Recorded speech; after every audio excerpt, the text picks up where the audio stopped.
All right. Hey, everybody. This is Matt, founder of Splinterlands.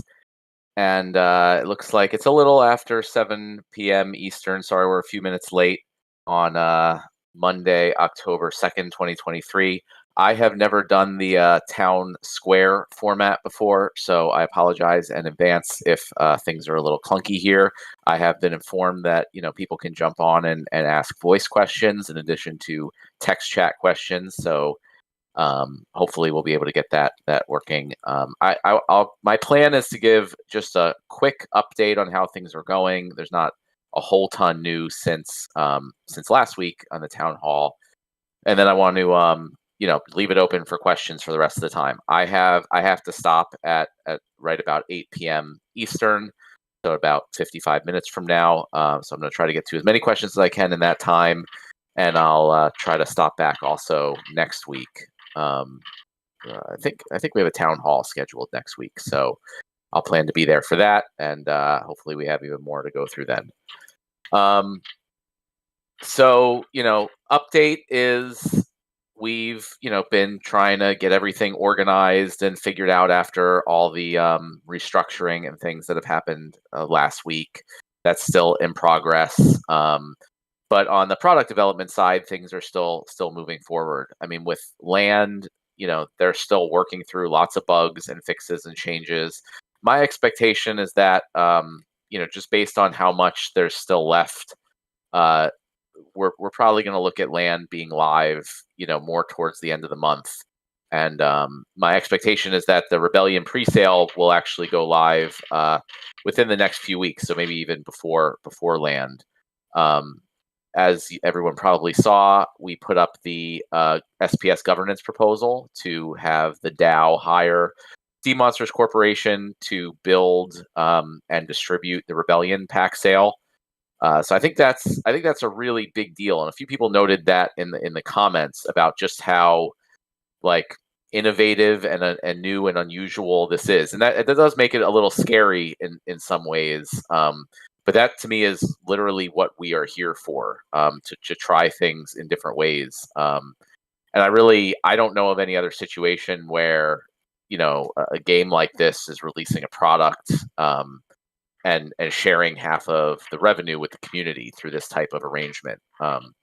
So I hope that gets passed, and I'm just really excited to see how that goes. And my hope is that we will have the full announcement live with all the details about Rebellion before the end of that voting period, so that some people were a little hesitant because they don't know the exact details, pack numbers, pricing, all that stuff. So our goal is to get that out before the voting ends, so everyone can make a full decision based on all the information.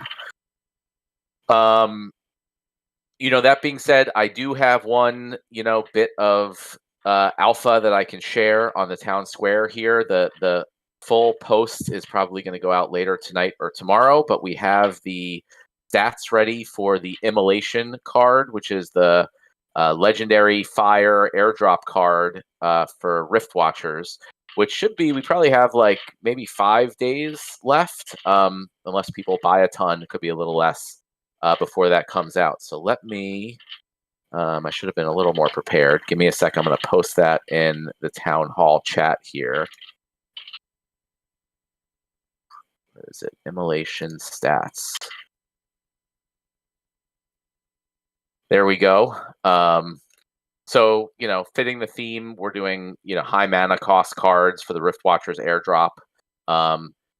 Immolation is big magic damage blast, but also not squishy. So he, has Scavenger, can gain health as the game goes on. So you can put him, kind of tucked into the last position.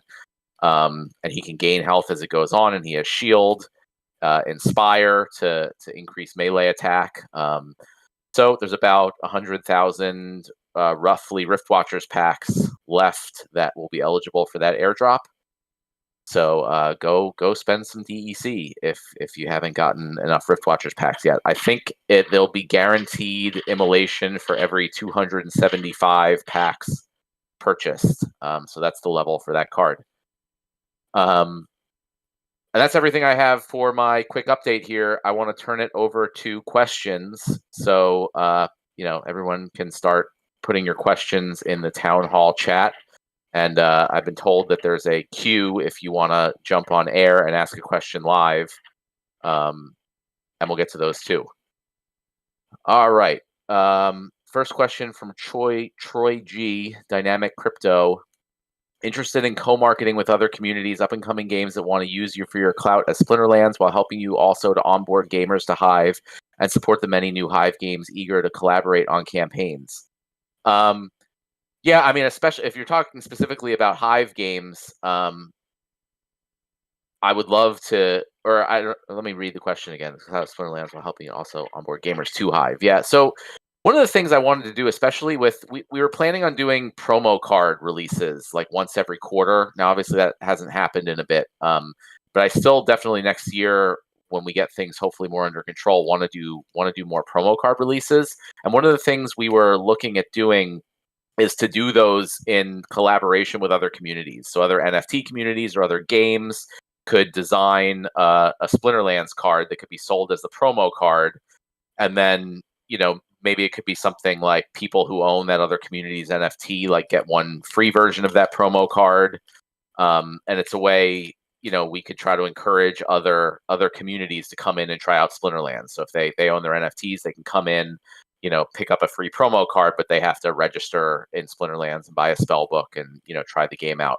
So I thought that might be a really good way both to add new promo cards and do sales like we were planning on doing, and also collaborate with other communities. I think that's probably going to have to wait till like early next year at the soonest, because we have other focuses right now. But it is something we've been considering, and I'd really, really like to do.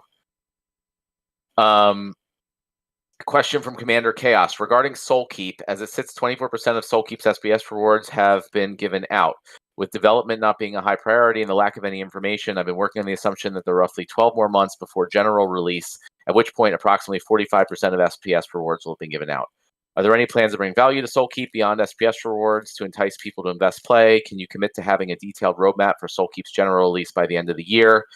Yeah, those are really good questions. So we are working on a plan in which we can get Soulkeep released, and get it out to players, and players can open their packs and start using their cards and earning SPS through the game in a way that doesn't require a ton of extra effort from the Splinterlands team. But that hasn't been finalized yet, so I don't have anything to announce. But I mean, that's a high priority. I mean, it's a big problem that Soulkeep isn't out yet, and people who bought packs are still waiting almost a year later. So it's a high priority for me to try to figure out a way where we can get that live. But we can't like have the whole team launching a new, even though it's like mostly done development. I think a lot of people vastly underestimate how much is involved in launching a new game product. And it takes really like a dedicated team to focus on that. So if we launched Soulkeep right now, the Splinterlands team, we would really have to focus on that. Things like land and rebellion and everything else would kind of take a little bit of a backseat, which we just can't afford right now. So I would hope that by the end of the year, we have a clear plan that we can share with everyone for Soulkeep's release. If not, even could it be released itself by the end of the year? I can't guarantee that, but we're working on it. Hyde 20 says, question, when can we expect the next batch of tournaments? Soon. I'm still working with the team to figure out like how we're going to handle that going forward. So I apologize that there's been a delay in the tournaments, but that is also a high priority item on the to-do list to figure that out. Question from Paul TRX. Is it against the rules for Splinterlands to accept DEC for building products for us? An example would be the next core set after Rebellion, which this time we are paying for with BUSD and USDC. Well, it's certainly not against any rules. I mean, there are really no rules here, so we can accept whatever. It's just right at this point, we need funds to actually pay our bills, and we can't pay them in DEC. So if we accepted DEC from the DAO for this, we would just have to sell it on the market, which I didn't think would be a great option. But in the future, again, I've talked about on the last town hall last week about the importance of raising money and making sure the company is, profitable or at least break even. And in that case, if we don't necessarily need the funds to pay our bills, it would definitely make sense for the DAO to maybe pay in DEC, and then the company would just be able to hold on to that DEC, or maybe sell it off slowly over time, assuming that land and everything is out and there's high demand for DEC, so that wouldn't push the price down. So definitely not against any rules, but something that would be later when we don't need the actual cash. Question from Zarilla: will Untamed cycle out when Rebellion sale starts? Yep, Untamed will cycle out of Modern, so it will be Rebellion and Chaos Legion and the related Chaos Legion sets. So that's also going to be a big deal just in itself. Also for the newer players and all that in general, is like when Untamed is out of Modern, then pretty much all the cards in Modern will be much cheaper, much more easily accessible for everyone, and I think it'll make a much more even playing field in Modern format. So I'm really excited about that. In addition to all the cool stuff we're doing with Rebellion, just having Untamed out of Modern will be a pretty big deal, I think. Icy Flow is asking, can you go over the proposals and pre-proposals and give your thoughts? Yeah, let me try to do a quick overview of that. I'm going to pull these up here. So I already talked about the governance proposal that Splinterlands put up to hire Sea Monsters Corp. Obviously, I think that is just a hugely cool, innovative thing and should be massively beneficial for the DAO. I can't believe that no matter how bad Rebellion does, that it wouldn't at least get the $250,000 back for the DAO over the next year or so that it's going to be sold. So this should be a hugely beneficial thing for the DAO, and like I said in the post, it could be billions of DEC that go into the DAO treasury and are taken out of circulation, which again, combined with the land release, is I hope the last kind of straw that leads to DEC getting back up to higher prices on the market. But I've said that before and it hasn't happened yet, so we'll have to see. The other pre-proposal is the Chaos Pack burn event. I didn't read through this one fully yet. I don't remember it. Let me try to open it here really quick before I say something wrong.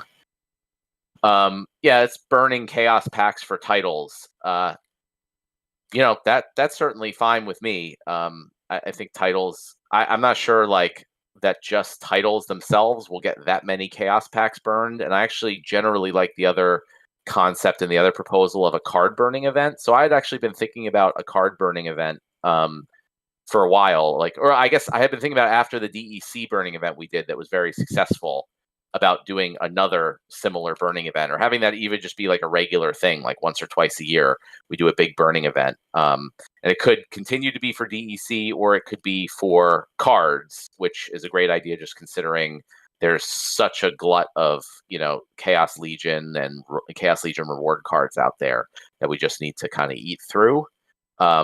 So it looks like that proposal is currently not passing the burn cards for Rift Watchers packs, but I understand that was kind of like an initial proposal, which wasn't really doable at the time.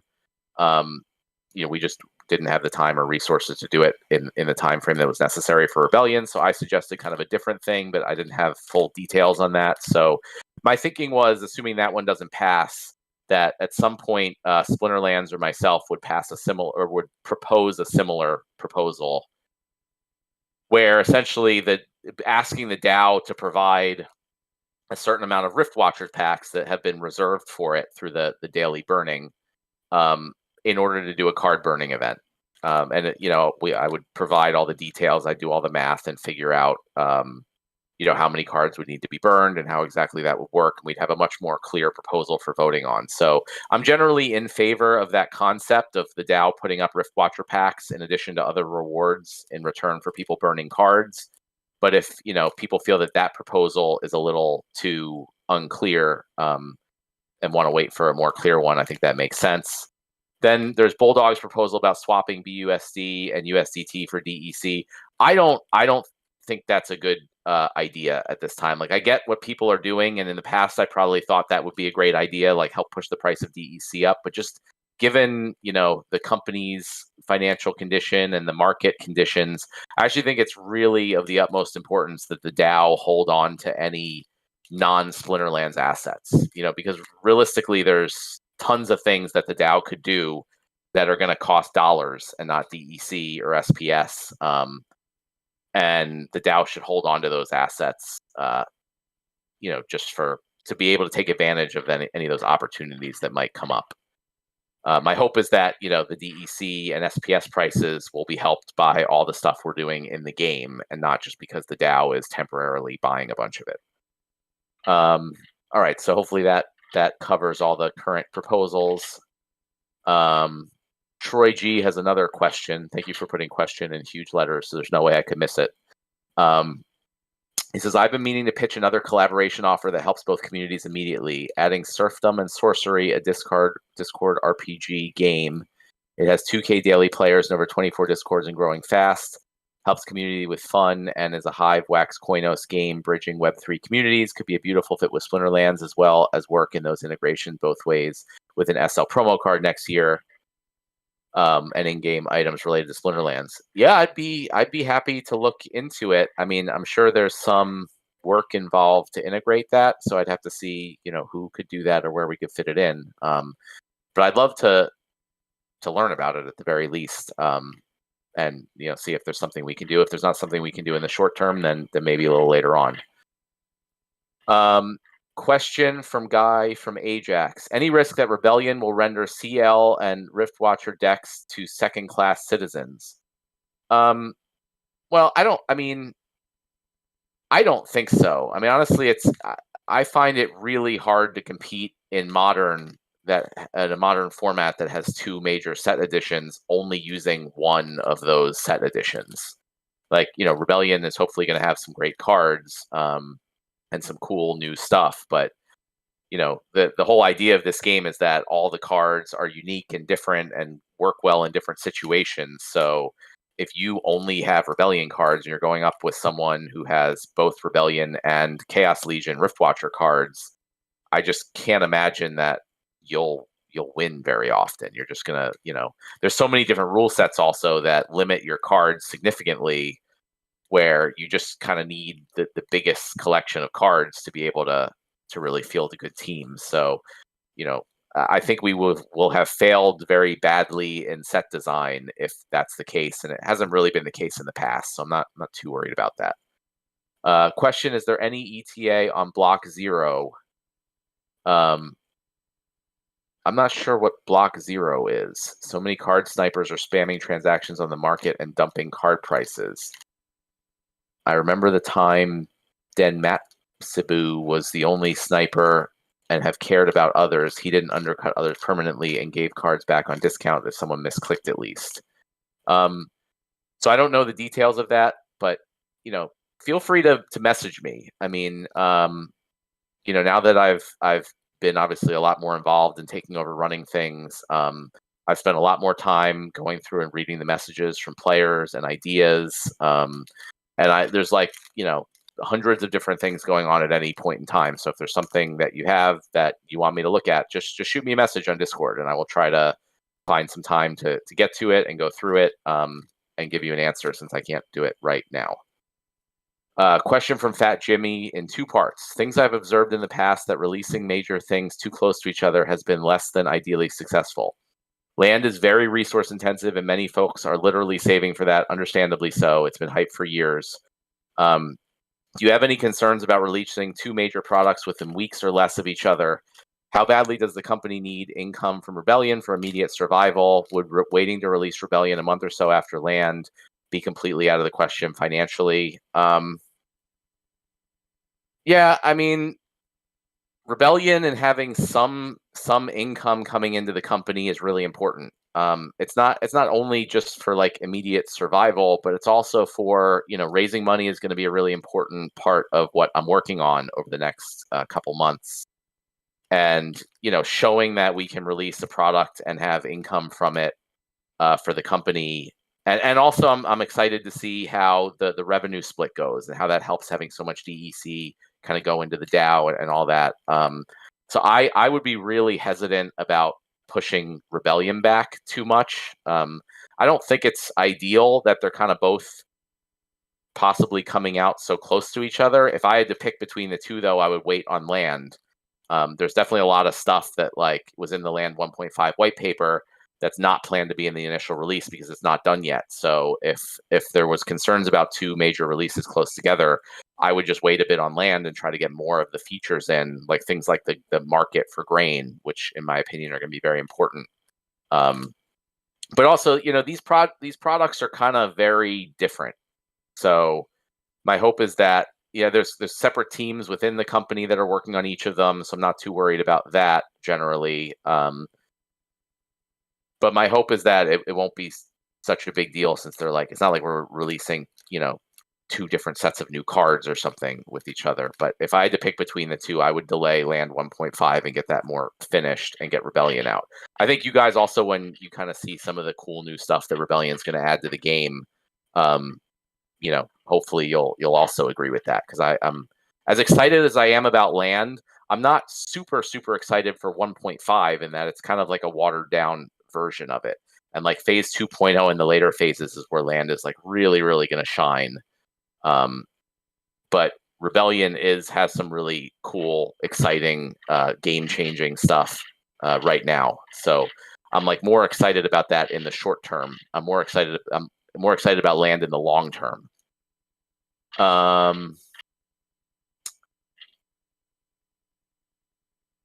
Hell Slash has a question. What do you look for when determining the number of Rebellion packs? So, I mean, the plan for Rebellion with the number of packs is that I don't plan to pick a number of packs. So clearly us like sitting down and saying, what do we guess is the number of packs that people are going to want to buy over the next year or year and a half hasn't worked so well in a while. So the whole pack burning mechanism we've added to Rift Watchers and the Chaos Legion seem to work really well. So I plan to do that from the beginning. So the plan is to have a very high number of Rebellion packs, but then burn a ton every day from day one, with the goal of having them sell out in roughly 1 year. Obviously if people buy more or less, it will be more or less than a year. But so that will let the market determine the number of Rebellion packs. So we don't, if the market ends up being really bad, then most of the packs will get burned and there'll be fewer packs in circulation and people will have more rare cards. If the market turns out really good, then more packs will be purchased and we'll get more revenue for the company and for the DAO. So I just think overall that's the plan for everything going forward, is to kind of have this burn mechanism to let the market determine how many packs there will ultimately be. Question from Intrepid Surfer. To those selling their SPL assets at the moment, what would you say to change their minds? I mean, it's hard to change people's minds. I mean, this is just a normal mindset for everybody. I mean, people just, end up selling at the bottom. I mean, that's almost how you can pick bottoms sometimes. I feel like the best investors, which I don't claim to be, but they can tell. It's like when everyone is selling and things seem the worst, they seem to know that that's time to buy. And it's like really hard to do, like psychologically. I certainly don't do it very well myself. But just like from trying to take an outside perspective and of how markets work, and the idea of buying low and selling high, it's like Warren Buffett has a famous quote of like buying when there's blood in the streets. Well, this is when there's blood in the streets. I just can't imagine that there's going to be too much more blood in the streets than there is right now. So really the time when everyone's selling and I have to be on here trying to change people's minds about selling their assets probably is like an indicator that it might be time to buy assets. Obviously not financial advice. I don't know what's going to happen, but just, from all the market advice and, past bull bear market stuff I've seen, those type of things are indicators of bottoms. Also, Ron, let me know if we have people in the queue that want to do voice questions, and maybe we can take some of those. We have nobody yet. Okay, that's good. I think I'll just keep going through the text chat questions here. Mongo Wombo has a question. In my opinion, we have two groups of DAO members. Some want to have non-SPL related assets like BTC ETH, and the other group wants to have mostly SPL assets replace all non-SPL assets to SPS. What's your opinion on this topic? Yeah, it's good. It's good to reiterate. I said it when I talked about the governance proposals that were out. I think it's of the utmost importance that the DAO have non-Splinterlands assets, just because there's going to be all sorts of opportunities where, people are going to need to be paid, or companies or whatever things we want to do needs to be paid in dollars, or things priced in dollars, and we don't want to be in a situation where the DAO can't do anything without having to dump a bunch of SPS or DEC on the markets. So I think the DAO has tons of SPL assets. They have tons and tons of SPS, and with the Rebellion sale coming up, they're probably going to have tons and tons of DEC.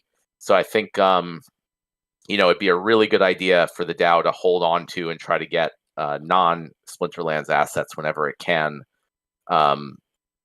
just so it can take advantage of opportunities without having to dump Splinterlands assets on the markets at what could possibly be the worst time to do that. Let me see what the next question is.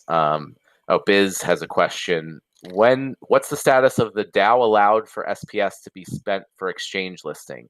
Do we need to revoke it? Do you think we should revoke it, or is it unlikely to happen, so we don't need to spend DEC for a proposal to revoke it? Yeah, so I think that something like 30 million SPS was allocated to Blockchain Founders Fund to be able to go after exchange listings. As far as I know, that nothing is really happening in that area right now. Honestly, I think we need to get things on the uptrend, and then a lot of exchanges will be like, I want exchanges to come to us, not us to come to exchanges. We're going to get a bad deal if we're trying to get on exchanges versus them coming to us because things are going well, like kind of happened in 2021 and early 22. So I guess it's good for it still to be out there and available, so that later on, when things turn around and exchanges sort of come to us, we don't have to go through a whole process and take a whole bunch of time to get that back.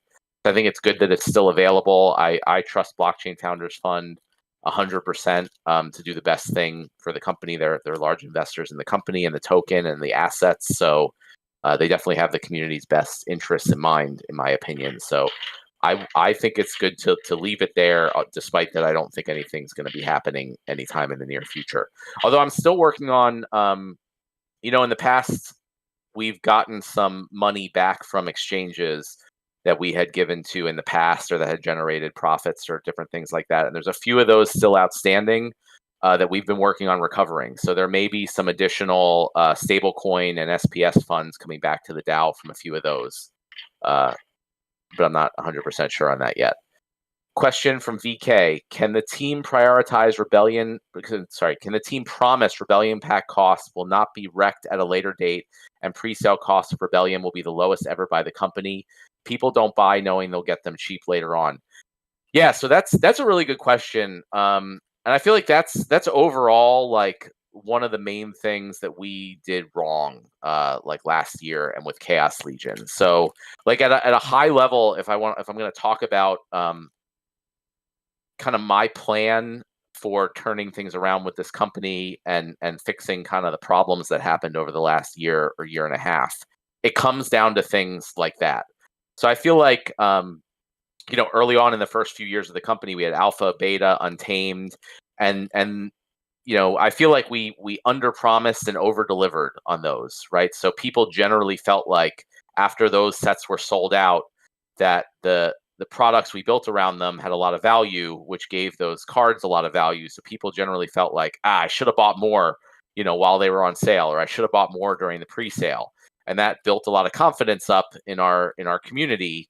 And then we kind of killed that with Chaos Legion and a lot of the other stuff we did. So we went from under promising and over delivering to far over promising and under delivering over the past year and a half. And again, I apologize to the community for that, and I'm here to try to fix that.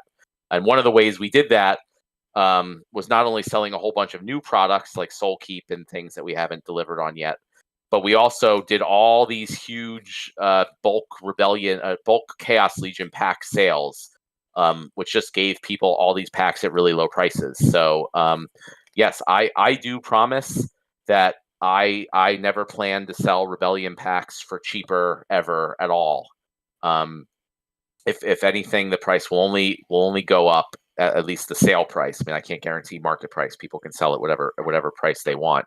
But I'm never going to do any of those like bulk sales deals again. I think that really hurt the company, and it hurt confidence in the product. So my hope, a lot of people have actually been sorry for going on so much about this question, but I feel like it brought up a really good topic that I wanted to touch on. A lot of people have been coming to me with ideas about how we can make the pre-sale better and have more incentives to get people to buy more packs. And I'm actually leaning towards the opposite of, don't overly incentivize people to buy more packs than they normally would.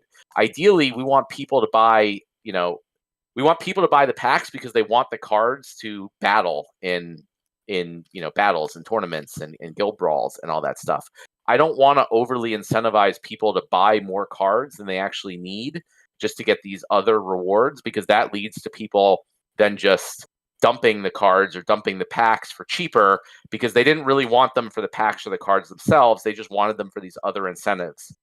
And that leads to prices being lower on secondary markets. So, I again, by reducing the expenses of the company last week and going forward, and by going to raise money, I want to get us to a position where we don't have to try to like squeeze as much revenue out of everybody right now. And I want the Rebellion sale. I want people to buy all the cards that they feel that they need to get their teams up to the level that they're at for ranked battles. But I generally prefer that people underbuy a little bit. So it gets to a situation where the set sells out, and everyone feels the way they felt with Alpha and Beta and Untamed, like, I didn't buy enough. I should have bought more. And if we just push people to buy more than they would normally buy, they're not going to feel like that. They're going to feel like, I bought too much, and let me just dump it for cheaper and get what value I can get out of it. So it's a mindset shift. That's hard for people both on the team and some of the player community to understand. But I feel like that's what we need to do to rebuild confidence in this product with all of you, with all of our players. I don't want to push people to buy more packs than they normally would. I want to get back to a situation where people feel like they should have bought more rather than they were kind of incentivized to buy too much. So that's why I'm kind of purposely staying away from like overly incentivizing the Rebellion sales. All right, moving on. We have Erroneous question. Would you consider letting the art contest winners create the skins? I've thought of a way where the Artist DAO and Splinterlands team could do a 3-way split using mint numbers for the skins, and once you lock that skin to the max card, it's permanent. I'm not going to go through and read the whole rest of the thing. I appreciate if everyone kept their questions like to just a couple sentences, so I don't spend too long reading through multi-paragraph questions. I think skins and cosmetics in general are really awesome.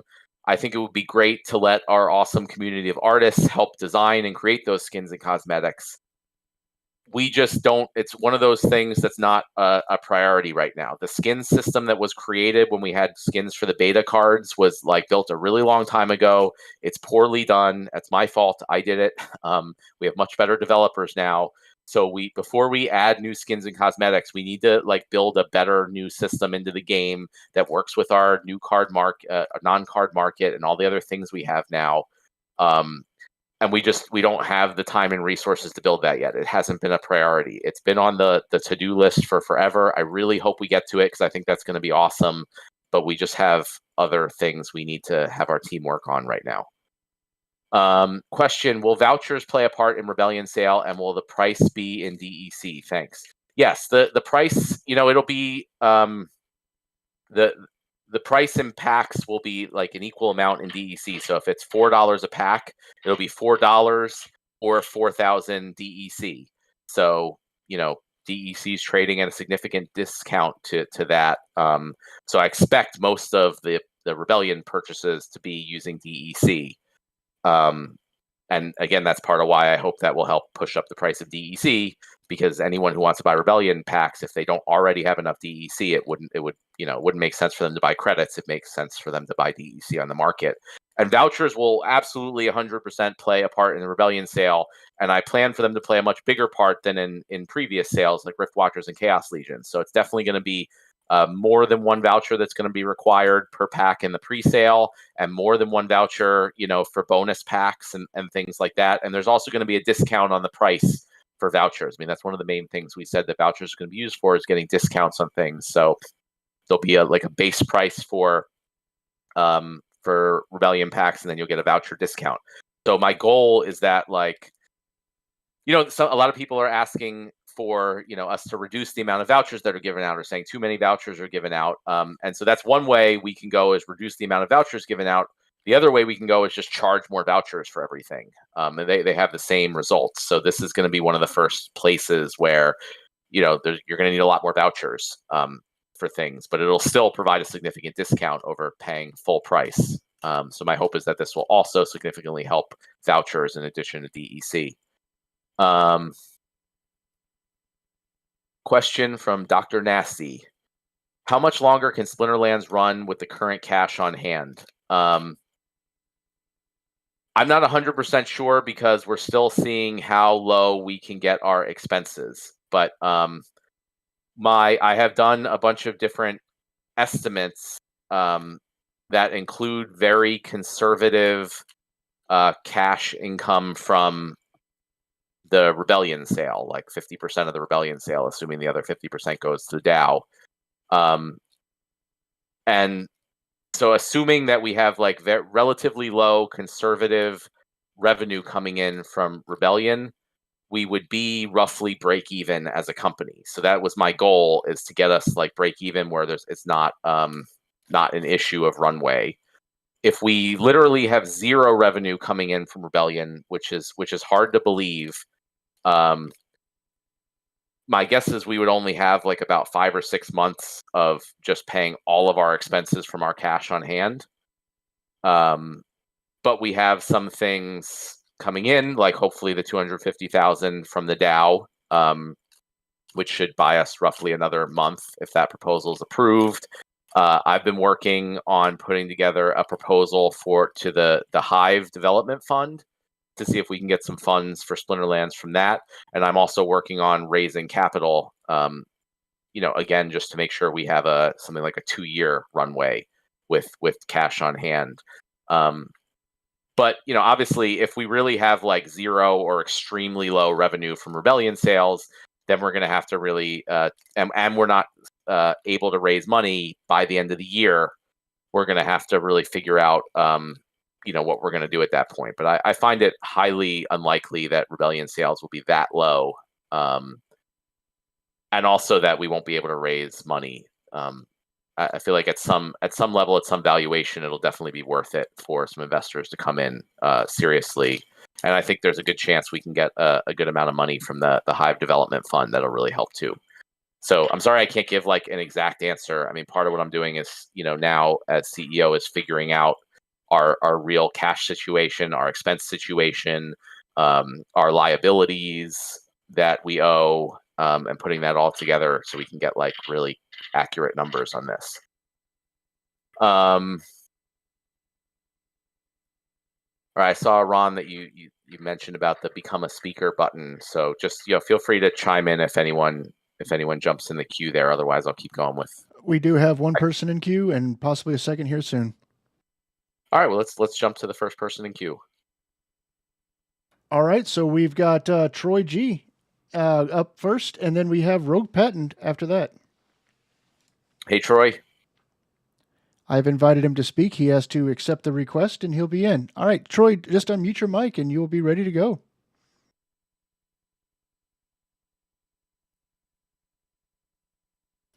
Troy, you have yourself muted, so we cannot hear you. All right. Well, maybe while we're waiting for Troy to get his mic working, let's go ahead and get Rogue in here. Sounds good. All right, Rogue, you have yourself muted as well. I think I got it undone though. Can you hear Loud me? and clear. Perfect. Oh, sorry. Hopefully it's not too loud. No, you're good. All right, my question is on specifically if we're jumping to Rebellion this quick, which I love. It's awesome. I'm worried about the Soulbound rewards. I don't like the idea that the Soulbound rewards are going to carry into Rebellion because from a traditional trading card standpoint, like Chaos is huge. The set of Chaos is huge. 3 reward sets, the main set, the edition, all the promos. And so it's very heavily weighted in Chaos. And so I was wondering if the company was ready to move with unlocking Soulbound soon, if they had another reward set queued up, or if we were just going to roll with these rewards for all of Rebellion. Because I don't like the idea of unlocking them after they rotate into Wild. I think we'll lose a lot of the oomph with those. Yeah, well, we don't have a new reward set ready to go, certainly. I mean, our focus is on making all the cards for the main Rebellion set right now. But they're definitely not going to just sit with Chaos Legion reward cards all the way through Rebellion until the next set comes out. So, the plan was sort of that the reward cards be out for roughly a year or a little more. So we're talking like at some point, mid next year, hopefully we'll be coming out with a new Soulbound reward set with the new cards, and they'll have a good amount of time, at least 6 months, if not more, before Chaos Legion goes out of Modern, like that will have the new reward cards. If the idea is to get to are we trying to go to a 1-year rotation on main sets? I was thinking the goal is roughly 1 year, and then maybe have a 3-month or so downtime before the next set. So 5 quarters or something. Not set in stone. I feel like 1 year is a little fast, just based on how things have been going. But I don't want it to be like too much longer than that. So year at the earliest to year and a half probably at the longest. Okay. Are we still waiting till they're done minting to unsoulbound them and make them tradable? I mean, that's TBD. I think that was generally the plan, but it doesn't have to be if we feel that it shouldn't be. Okay. All right, man. Appreciate you. Yeah, thanks, Rogue. Troy G, if you found the mute button, feel free to chime in. Otherwise, I'm going to go back to questions in the chat. I'm here.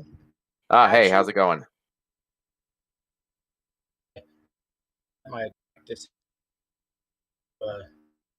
So I'll make it quick. My question is about Hive infrastructure. And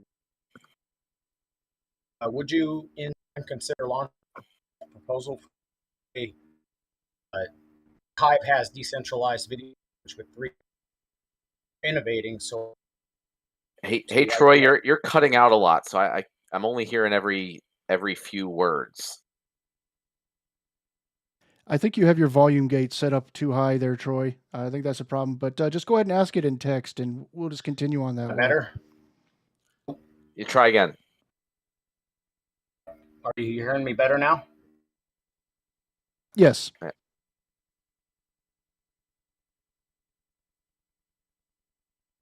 Well, now you're on mute again. Let me also, I want to, I don't know how many chat questions there are, but I want to stop them now because I only have about 12 more minutes. So, I'll get to all the questions I can, but yeah, stop posting new questions in the text chat. I probably won't get to them at this point. So while we're waiting for Troy to get that figured out, John has a question: is land finite, or is there a chance in the future that it's somehow expanded?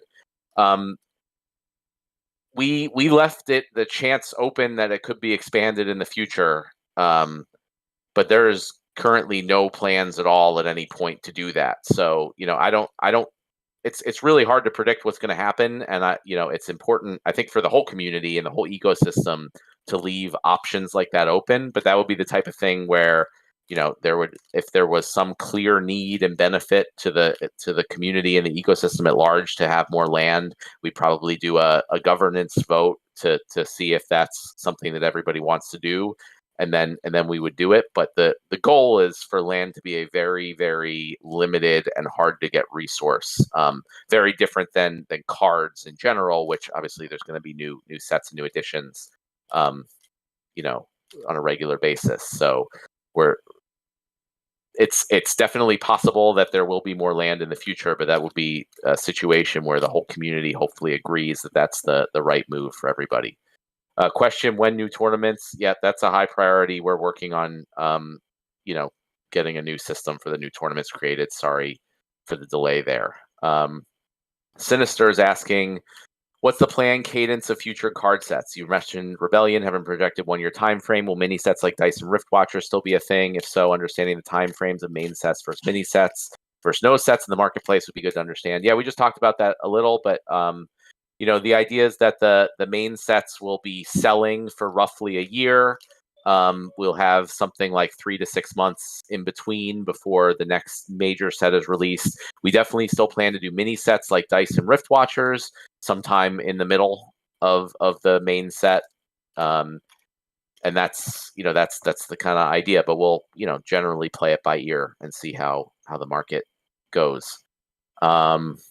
Question from Jim Morgan. HNH, let's say someone burned a bunch of Kelia. Would that person get back pay for the card burning event coming up?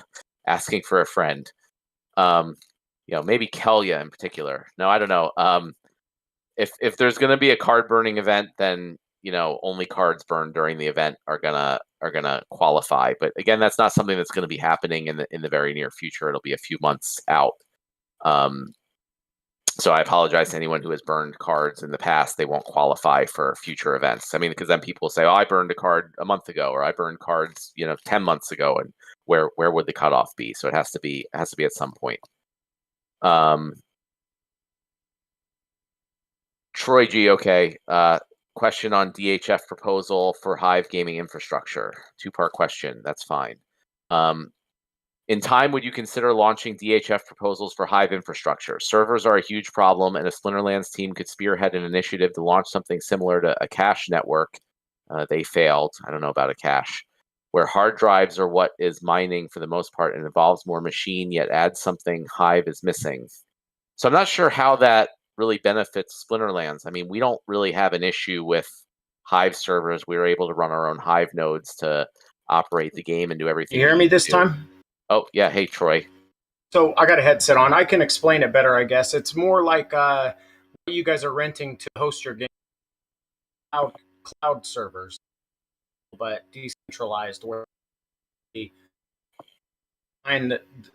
would be like their chain almost, but it could possibly be done with mine tokens supplying hard drive space, additional power, how a cache did their. You're still cutting in and out a lot, but I think I got most of that. I mean, I would say that's just not something we're focusing on right now. I mean, we have pretty clear priorities that we need to do for the near future, and like the Hive infrastructure at the moment works fine for what we're doing. But like down the road, obviously we're building out the SPS validator network, which is going to be our own software for operating, and maybe it would be helpful to have additional Hive infrastructure for people running that software. I don't know, but that stuff's a little further down the road.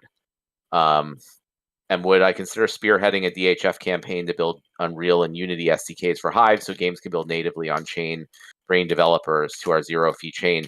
I think that stuff is really important. I actually wrote a blog post recently on my YabAtMat account on Hive, about what I think this network needs to kind of really grow and unlock all the value here.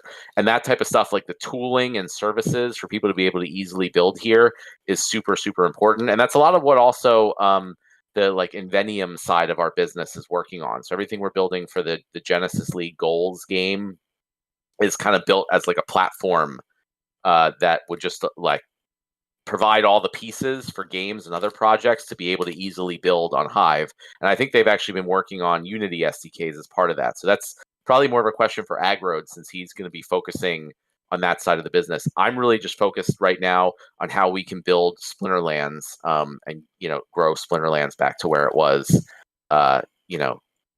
2 or 1.5 years ago and beyond. So my focus, one of the things I'm specifically doing coming in here is focusing. So I'm trying purposely not to get distracted by all these other things and focus 100% on how we can give more, make more great features in Splinterlands and give more value and utility to the Splinterlands assets.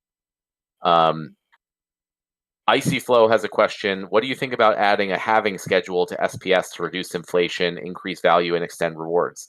I mean, SPS inflation already has a reduction schedule, where it reduces it 1% a month, every month until it runs out after the 5-year period is up.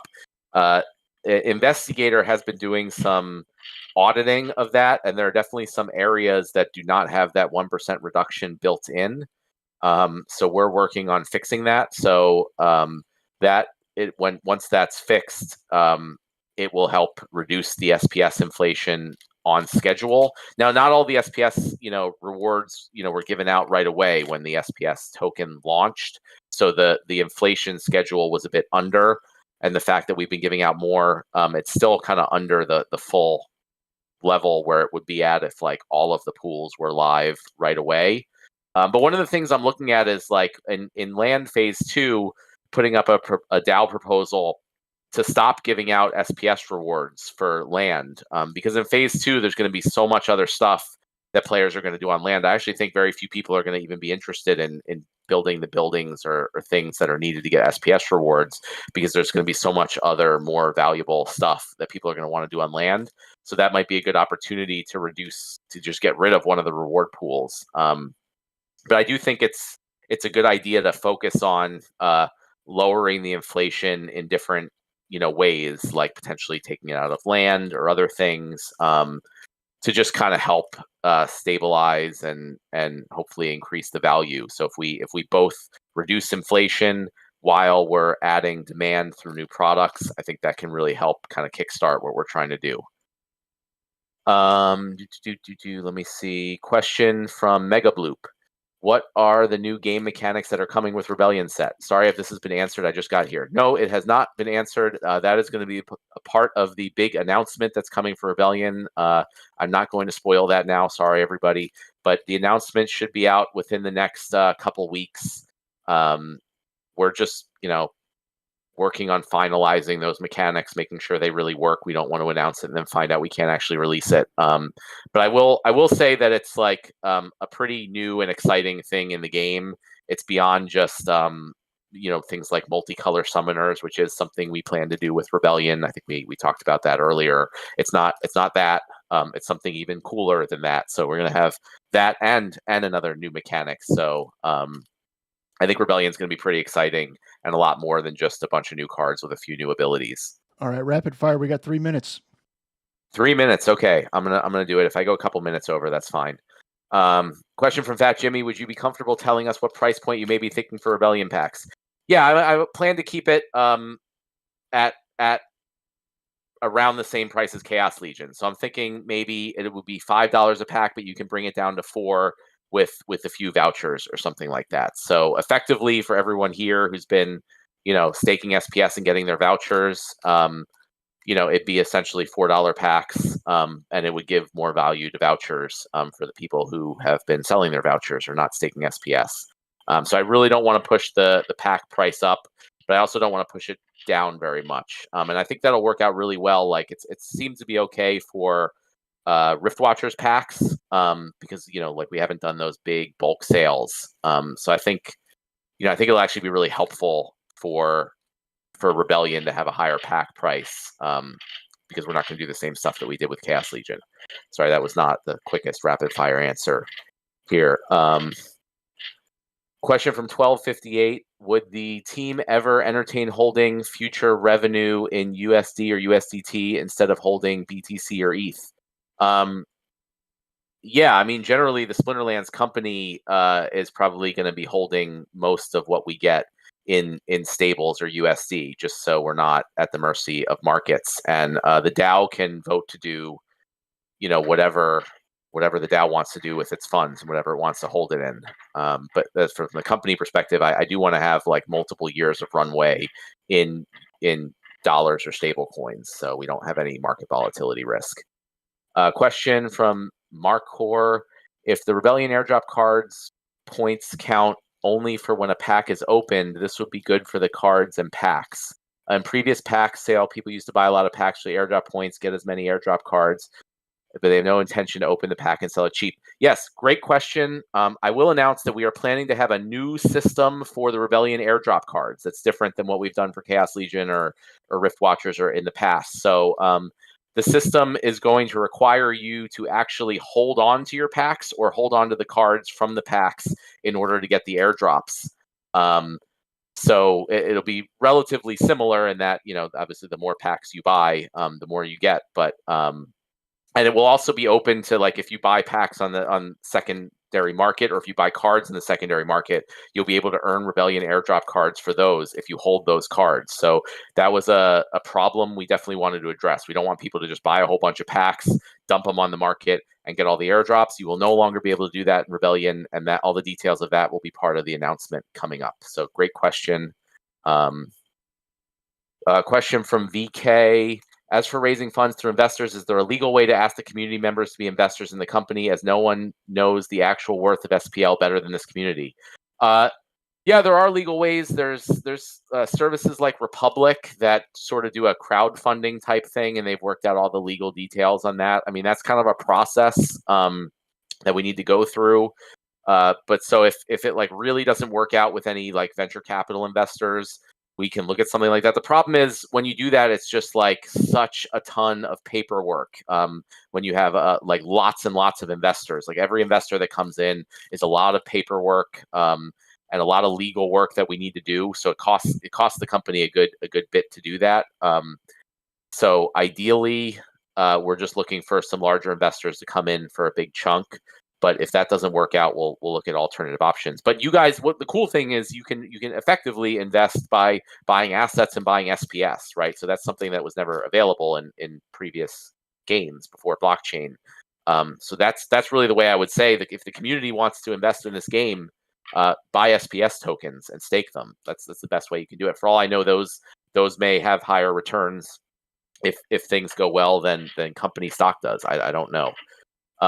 Question from Imposter: do you have any additional details on the potential rework or requirements for Monster Maverick status?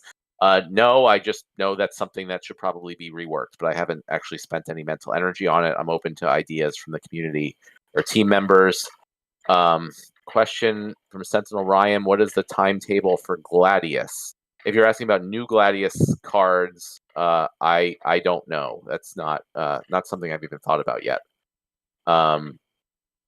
Question: how and when will Gladius cards be grouped? I'm not sure what that means. Probably Modern versus Wild.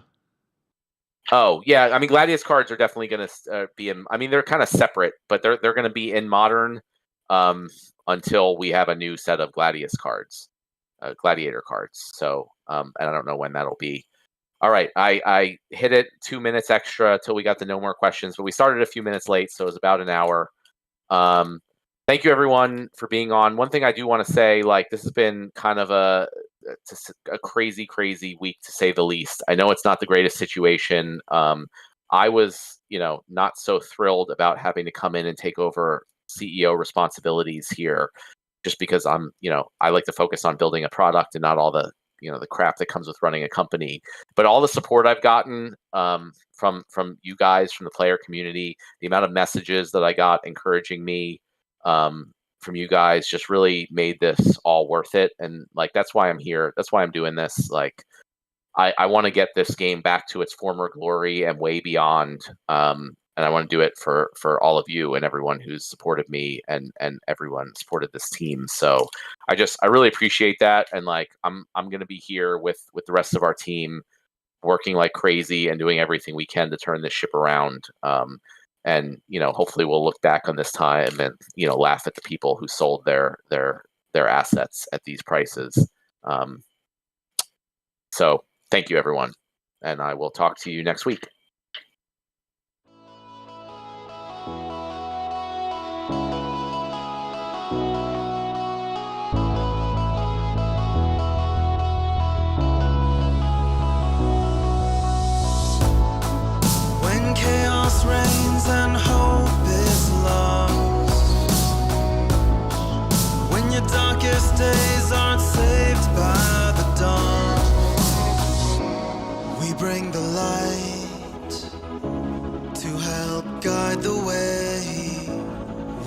with you.